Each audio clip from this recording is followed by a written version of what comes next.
Nadiskubre ng PNP Highway Patrol Group sa Cainta, Rizal ang isang bakanteng loteng ginagawa mo ng garahe ng mga nakaw na sasakyan. May unang balita live si Darlene Kai. Darlene.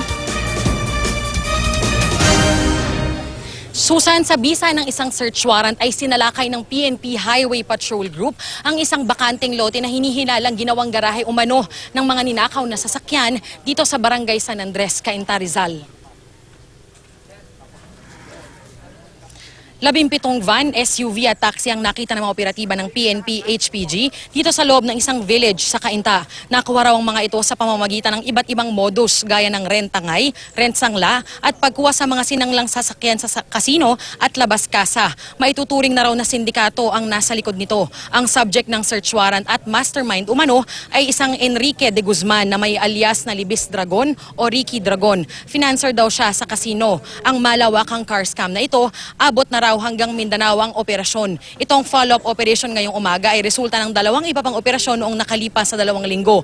Tukoy na raw ang may-ari ng lote pero inaalam pa kung ano ang ugnayan niya sa sindikato. Dumating ang may-ari ng isa sa mga nakaw umanong sasakyan. Naging emosyonal siya matapos makita ang kanyang sasakyan. Kinilala siyang si Criselda Gono Cruz. 1 taon at kalahati na raw nawawala ang kanyang sasakyan at naging emosyonal siya, Susan, dahil single mother of 5 children siya at tinuhulugan niya pa ang sasakyan. Meron pa siyang 3 taon bago matapos ang paghuhulog niya sa kanyang sasakyan. Kaya talaga raw napakalaking tulong sa kanya na makita na niya ito. Tukoy na raw ang may-ari ng lote pero hinaalam pa kung ano yung kaugnayan niya sa sindikato.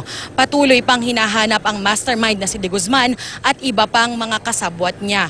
Susan, nananawagan ng HPG sa ibang mga nawawalan pa ng sasakyan na magsampa ng reklamo o magpunta sa tanggapan ng Highway Patrol Group ng PNP sa Camp Crame para magsampa ng kaukulong reklamo at matukoy kung isa ba ang inyong mga nawawalang sasakyan sa mga nakita ng PNP HPG ngayong umaga at nung mga nakaraang linggo. Susan?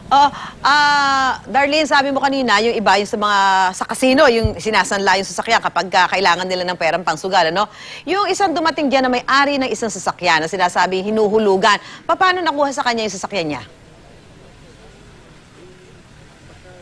Susan, yung sinasabi ng PNP HPG na sa kasino galing, ang ginagawa daw ay may mga nagsusugal sa kasino na nawawalan ng pera kaya sinasangla nila yung kanilang sasakyan para makakuha ng pera pang sugal. So hindi na nila natutubos yung iba sa kanila hindi na nila natutubos yung mga sasakyan nila at nakukuha na nung pinagsanglaan nila at binebenta dito sa mga sindikato. Ang nangyayari kasi yung iba sa kanila hindi pa tapos hulugan yung sasakyan. So kung sino man yung nag-assume mag-a-assume supposedly nung paghuhulog doon sa bayad sa sasakyan ay hindi na tinutuloy. Doon naman sa complainant na pumunta dito ngayong umaga at positively in-identify yung kanyang sasakyan, ang nangyari daw ay kumbaga sinangla ng isang business partner niya doon sa isang kasabwat daw ng sindikato yung kanyang sasakyan at hindi na niya matubos. Pinapatungan daw ng mataas na halaga yung sasakyan niya kaya hindi niya na nakuha hanggang sa umabot na nga siya sa punto na nagreklamo na siya sa Highway Patrol Group. Susan? So may iba-ibang modus, ano, na andyan din yung sinasabi na parang nirentahan yung sasakyan mo pero hindi na ibinalik, tinangay na. Susan, tama ka. Meron silang iba't ibang klase ng modus. Bukod sa nabanggit ko kanina na yun nga, rentangay, katulad nung ginawa dito sa isa sa mga complainant, meron din yung sa casino, katulad ng binanggit ko, meron din sila na tinatawag na labas kasa. Meron silang yung sindikato, magbabayad sila ng sino mang tao na papayag na magpagamit ng kanilang muka at kanilang pangalan para makapaglabas ng kotse mula sa kasa. Bagong kotse ito, Susan.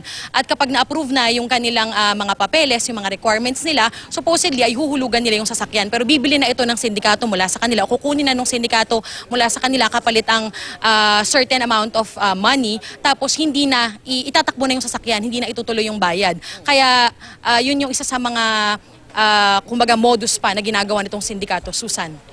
Maraming salamat, Darlene Kai.